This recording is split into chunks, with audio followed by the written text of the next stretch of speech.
I am so glad you clicked on this video because it is jam-packed full of DIY wood projects for fall and Halloween. You're watching Whiskey and Whit. My name is Whitney, and a huge welcome back to my whiskey craft buddies who are here each and every week to DIY with me. I am so thankful for you guys, and if you are new here but like what you see and would love to join the craft buddies, no worries, it's completely free to do. Just hit subscribe down below and YouTube will notify you every time I post a new video. Now, I have gotten into a predicament lately where my garage is full of scrap wood, and I wanted to try to challenge myself to make these projects with wood I had on hand. So a lot of these are great scrap wood projects. Now, something to keep in mind is if you don't have a scrap wood pile, no worries. You can usually find value wood very inexpensively at the hardware store, items that they've cut down, remnants, things that aren't 100% perfect, but when you're using them for projects like this, it doesn't really matter. Or you can also check out places like Home Depot where sometimes they have free wood where they've cut it down, they can't use it, and they just want to get it out of their store. So you can ask about that as well. Also, fence pickets, leftover stuff on the side of the road. Honestly, wherever you can get the most inexpensive wood, grab it, and we're going to get DIYing. Up first, I'm grabbing a piece of 1x4 scrap as well as 1x3 scrap. These are just pine left over from previous projects. I'm going to start by turning my saw to a 20-degree angle to cut. Then I'm going to flip it over, find the point, and cut another 20-degree angle to create a triangle. If you don't have a saw that can do this, you can also use a jigsaw to get the shape. Then on the 1x3, I'm going to measure the width that I need, and this one ended up being a little bit small for my triangle to fit on it, so I ended up making it a little bit bigger, a little closer to 5.5 inches. Then I'm taking all of my pieces with my palm sander and really sanding it down. This palm sander is great because it does not grab my fingers like my big one does, especially for little items. I ended up doing 3 rectangles and 3 triangles, and I'm going to paint them all in black chalk paint and then distress them with some sandpaper. Once my shapes are distressed, I am going to take some Gorilla Glue hot glue, which is suited for wood, and I'm going to glue these 2 pieces together to create a cute little witch's hat. Now, to cover up any of that glue and to give it a little more texture, I'm just using some raffia from Amazon, looping it around a few times, tying a knot, and then trimming the excess. How adorable are these little hats? They would make really cute place card holders too. If you're having like a dinner party, you could put names on it, or you could just leave them as is, put them on a tiered tray or a little setup, and they are so easy to make. Now, what if you want something with a little more pizzazz, like this large hat? Well, it's just as easy to make, just a little different of a process. I'm using scrap 1x12, but you can also use plywood for this. You're going to trace out a triangle and cut it out with a jigsaw. You could also use a scroll saw if you have that as well. Then I am going to take that piece on more 1x12 and create an oval shape that will look like the bottom of the hat. You could also do a circle if you want to do that, but I thought the oval would kind of make it look rustic and whimsy. Once everything was cut out, I am sanding it, and the goal here is to soften the corners. So I am going right on that sharp corner to really buff it down with the sander. That way it's going to give it a polished look, and your edges aren't going to be sharp and modern. We're going to do the same process with the little hats, paint it all the way around with black chalk paint, and then distress both pieces on the edges. Then I'm going to use that same Gorilla Glue hot glue, which I will link down below. It's great for wood projects like this because it bonds really great and you get that quick hold. And then I needed some embellishments. So I used some black and tan buffalo check ribbon as well as some raffia that I used on the other hats. I ended up doing like a couple pieces of raffia so it would kind of be really whimsy in the front. I tied a knot, dovetailed the ends, then I added some clippings from this berry pick that I recently picked up at Home. I shared that in my fall decor you need to know about haul, and so many of you said you liked the berries, and I thought they were the perfect addition to this hat to add some traditional Halloween flair. And voila, I love this. I've had this on my want to make list for seriously a couple years now, so I'm really glad that I made it. You could easily add a Cricut decal or hand lettering on the hat if you wanted to, but I thought it was just really cute as it is. This would make a really fun centerpiece for a Halloween tablescape as well. If you saw the pretty wood pedestal in the back of that last shot and loved it, well, I'm going to show you how you can make your own. I grabbed these 3 different sizes of table legs from Home Depot. They were all under 15 bucks. And then I grabbed scrap 1x6 and 1x4 to make the chunky parts of the pedestal. Now, a 1x6 is actually a little over 5.5 inches. So measure the width of your wood and then cut to that length. So then that way you've got a square. I needed 6 of these large squares. And then I also did the same thing with my smaller piece of wood, making 6 of those to create these little stacked pedestals. Now this part, it is optional, but I think it really makes the look. You're going to want to soften those edges like we did on the witch's hat. And I'm also softening all of the corners as well, just to make sure it's nice and rounded and it kind of matches more to the look of those table legs because they have more rounded edges versus sharp ones. Really work it in there. This is a great time to have a power sander. And if you don't have one and do a lot of woodworking, I would say that is something that you definitely want to invest in if that's something you want to do. Then we're going to assemble all of our blocks together. So take a large one and a small one, put some wood glue on it. And then I used my brad nailer with 1-inch nails just to hook them together. But you can also use finish nails and a hammer just to hold everything down. Once you have 6 of those done, we're going to take some pliers and remove the little table leg hardware piece from the leg. So then it's just wood, because I didn't want to have to drill in and kind of get it to fit. So this way you can just add the wood glue. And then we are going to drill into the pedestal piece just to give it a pilot hole. And then I am using 2-inch construction screws, just what I had in the garage. But 2-inch screws, you just want to make sure they are a flathead screw, because when you sit these up, you don't want them to have any curvature because they're not going to sit flat on your table. Once you did the one side, flip it over, add some more wood glue and another screw. And then your pedestals are ready for paint or stain. I decided to use Early American Stain and stain them in this pretty dark color because I thought this would make them work really well for my decor, both fall and Christmas and every day. Now here's a tip. When you're staining the box pieces, the square pieces, it's pretty straightforward. But if you need to get into those grooves, just get a little extra stain, kind of flood the area and then wipe it off.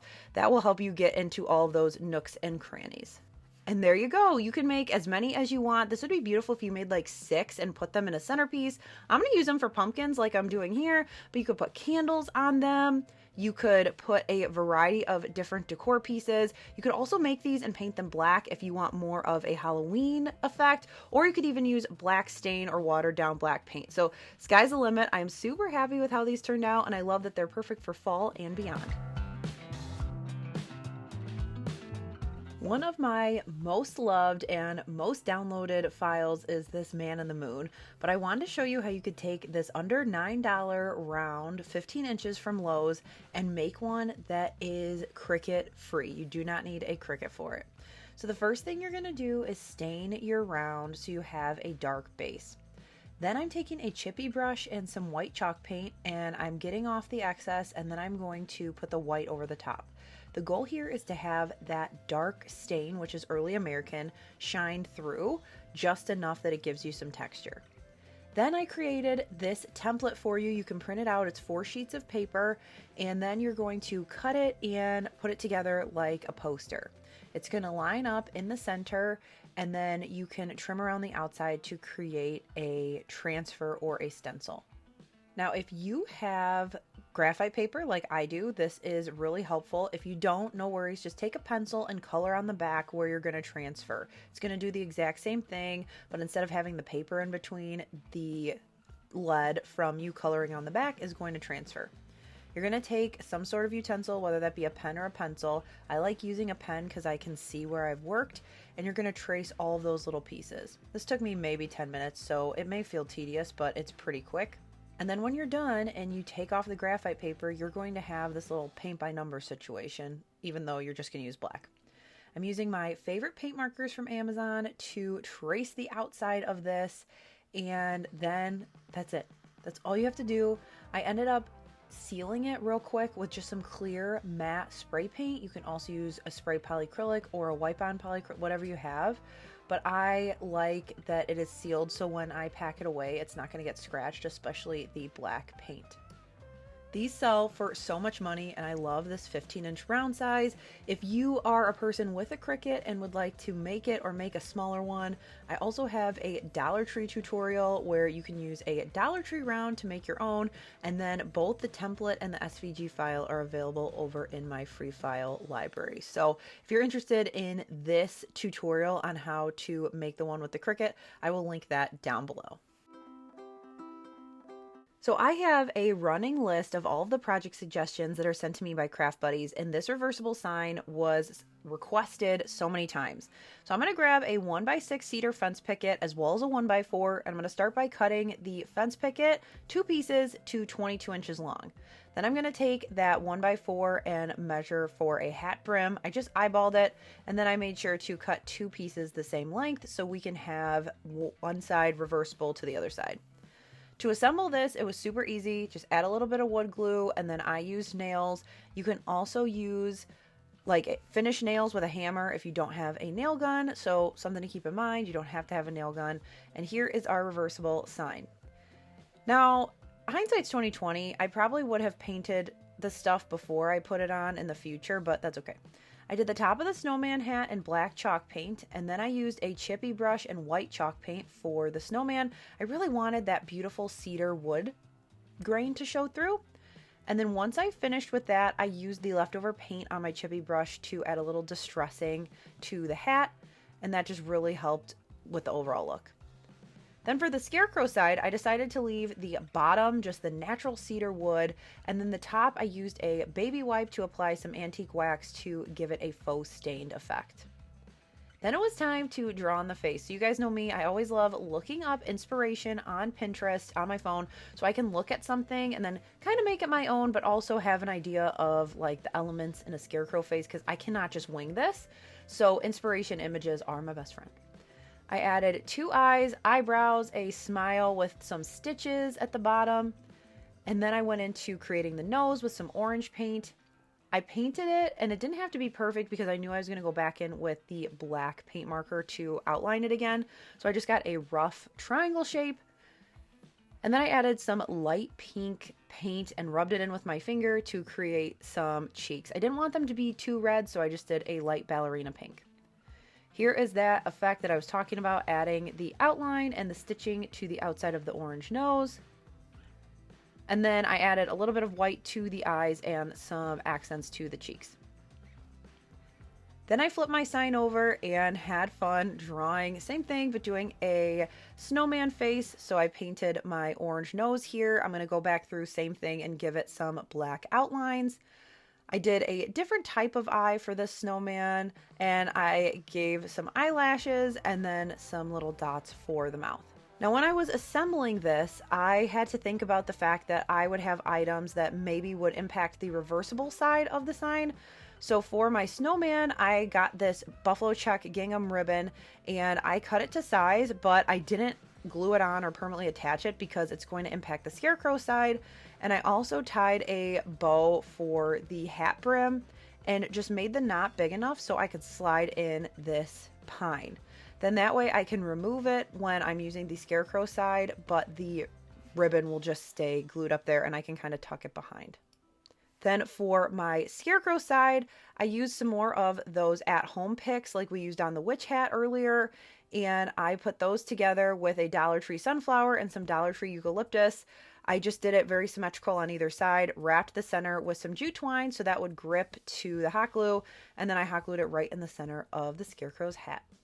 I hope for everybody that requested this project, and even some of you that didn't, that you love it and you want to recreate it. I think this turned out so cute. It's a pretty easy face to paint on either side, and we gotta love multi-use decor because you can leave this out from now all the way well past Christmas. You could also do like a green or a black scarf so it doesn't even scream Christmas. It's just more winter. Another thing I wanted to share with you if you're loving this video is this pumpkin project. This is actually what we are going to be making at Pinners, Texas. By we, I mean myself, Courtney from Creative on the Cheap, Jennifer from Little Bit of Calm and Crazy, and Shannon from the Daily DIYer and the Cozy Christmas Cottage. We did Pinners last year and it was a blast. So if you are in the Texas area, specifically Dallas, Fort Worth, I want to make sure that I let you know in a video, because I reach you guys in so many different ways, that our class is so close to being sold out. So make sure you are pre-registered if you want to craft with us on Saturday, September 21st. 1 o'clock Central at the Pinners Texas event, which is at the Will Rogers Center in Fort Worth. So we're going to be making this adorable pumpkin. It's great because we can make it in an hour. We'll also have giveaways, a lot of fun stuff. And if you can't make the class, no worries. You can also come on Friday of Pinners, and I will just have all the information down below if you're interested in learning more or joining us in Texas next month. With all the fence picket videos I do here on my channel, I had so many left over, and I saw this as inspiration on Doe Dodson Designs. She did one with some smaller pickets, and I thought I need to make that. So I will link her original post down below. She actually went way further than mine. I kind of simplified mine down, but I still love how it turned out. So I started by taking all my remnants, and they actually worked out pretty good. I only had to cut one of them down, which was great. And I did 3 different layers of the pickets. Then with them laid out, I measured across the front to see how big I needed a bracing piece to be, which ended up being about 28 inches. I also cut a 2x4 down to approximately 30 inches. So then that way I would have that as the actual base. And then I'm going to use that measurement to cut a 2x2 scrap from our kitchen table actually to brace that. I was looking for one that was closer to the right length, and this one was close enough, so I just decided not to cut it. Then it was time to make my ghost. So I just took a pencil. In the first couple ones, I roughed out like a ghost shape at the top.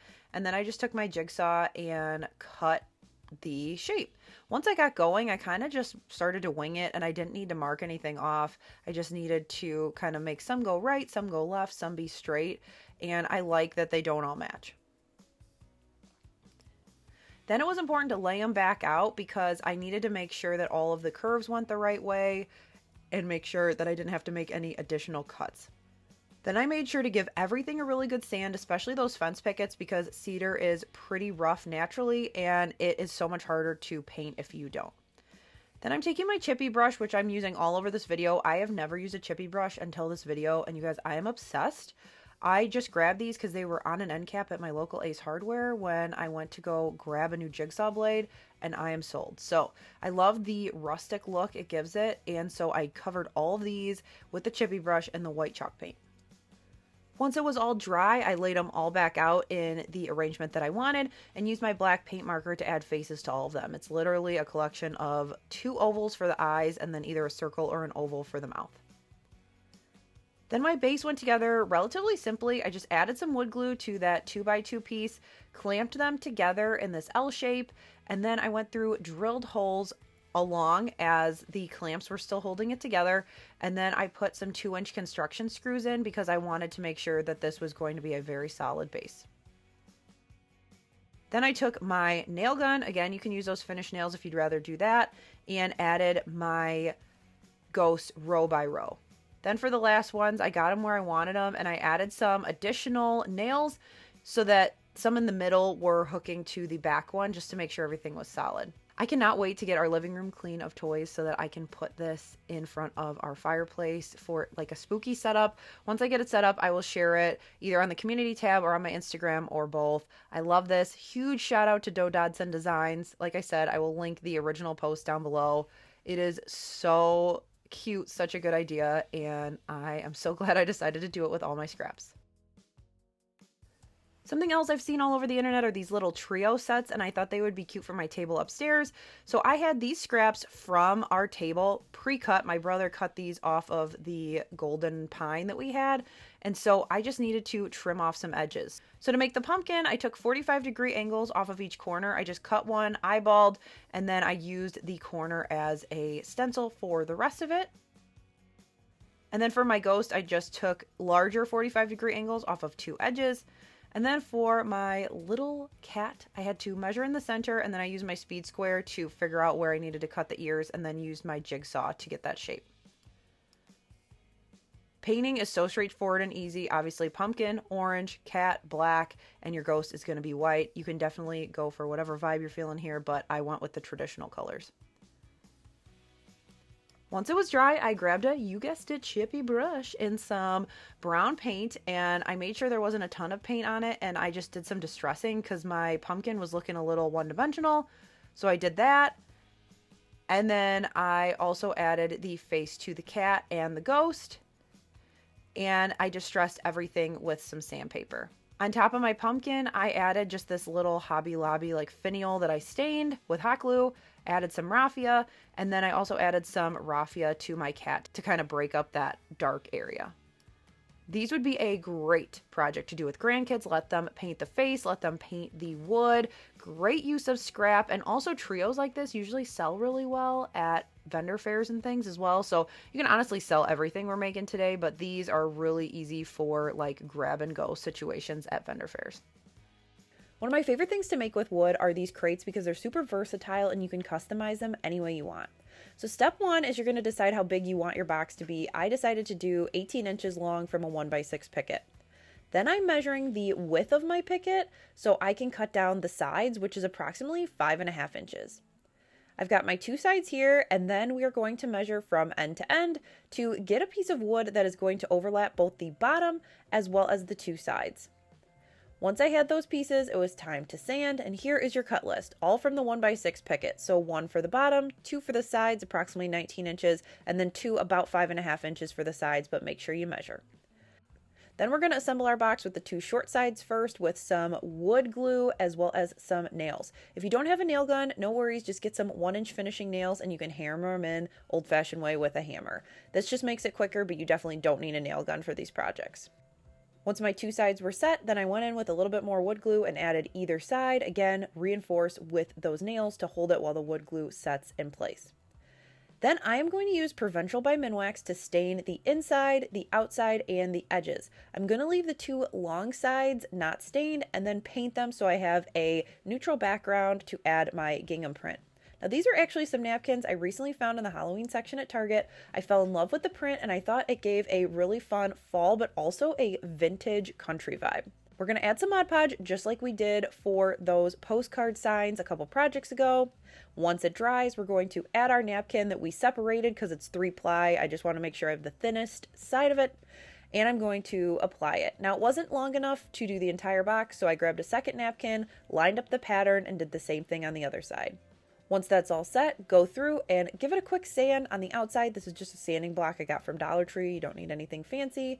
You're going to rough it up and it's going to break off where the Mod Podge ends. Then if you've got any edges popping up, I sealed it with a light coat of some more Mod Podge and bada bing bada boom. Not only does this box make a great pumpkin patch centerpiece, but you can also add some really fun scrapwood candy corn to make a Halloween look. So I'm going to use some 1x4 scrap like I did before, and we're going to cut this similar to the witch's hat at the beginning. You are going to set your saw to 20 degrees, and we are going to cut with just a little bit more of a flat top. You're going to cut it, flip it, and you're going to be able to crank out a ton of these. Then you're going to want to go through and sand and soften those edges like we've been doing all video. Now for everybody that had commented, worried about me being outside working, I sit a lot, I use sanders, I've got all the protection, so don't worry about me. This is also not the most flattering shot, but we're all friends here, so I'll share with you so you know I am staying safe. Then for the painting, it's so straightforward. You're going to do a base coat of white, cover the entire thing. You may need 2 coats if you don't use chalk paint, so I recommend using the chalk paint just to get it covered. Then do yellow on the bottom, let that dry, do a coat of orange in the center, and your white from your base coat should be fine for the tips of your candy corns. Now one thing I did do that I'm not showing here is I took it outside and gave both sides a really good coat of flat clear spray paint. That's just going to protect it, especially if you're throwing it in a container like this for it to be decor. You don't want it to get scratched up, especially the lighter colors like yellow and white.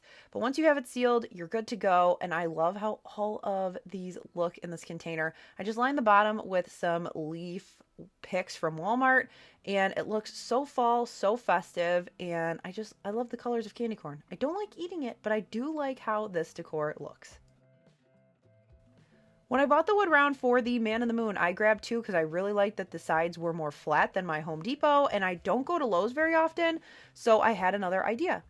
I stained it just like I did the Man in the Moon sign, and we're going to use that chippy brush, but I'm not going to go as heavy-handed with the paint. I want a little bit more of that stain area to show.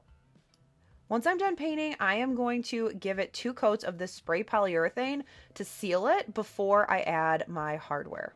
Speaking of hardware, we are going to use some door or gate pulls for this. I like to attach them a lot better than cabinet hardware, and look, these are under $5. Once everything has dried from being sealed, I'm just going to do some pilot holes, and then I'm going to drill and put those screws right in once my handles are centered where I want them to go. That's it. So quick and easy. And I really like that this one is going to be an all season situation. And here's a quick idea on how you can style it for fall or Halloween. I've got a amber glass vase with some orange eucalyptus, a pumpkin, which you can get at any store, and then this little felt garland. You can also use beads. You could also just have some pumpkins in the front. Tons of options, quick and easy. I know so many of you were so excited when I shared that I was going to do a bigger and better Haunted Mansion setup this year, and so this sign is actually going to be a part of that. You're going to grab yourself a 1x12, and mine from Home Depot was under $8, making this so affordable. I'm going to start by staining the whole thing in Early American. And then once the stain has dried, both sides, all the edges, I'm going to take this thick painter's tape. You can do as thick as you want. I ended up doing, I don't know what this is, maybe 2-inch painter's tape around the outside. Make sure it's fully pushed down, and then you are going to paint inside of it. Once you peel off that painter's tape, it's going to look like a wood frame without any extra cost or bulk, which is great. If you want a thinner frame, just go with 1-inch painter's tape. Now for the decal to pull it all together. So this file is going to be way too large to cut on a mat for my sign because I need it to be about 38 inches tall. So what I'm going to do is, because it's an SVG, it's all grouped together. So I'm going to go to group, and then I'm going to find which pieces that I want to cut together. So I can go up here, make sure the group is selected, and then unselect. Then let's say I want to cut this bottom section together. That'll work because it's 16.87 by 7.24, so that's going to fit on my 24 by 24 mat. So I'm going to go ahead and attach that. It's okay that it changed to white, no big deal. And then I'm going to select this up here, which is 19.9, same thing, and we're going to attach these. Then I'm going to click Make, and I'm going to be able to cut it in 2 separate pieces, and then we'll just apply the vinyl decal onto the sign.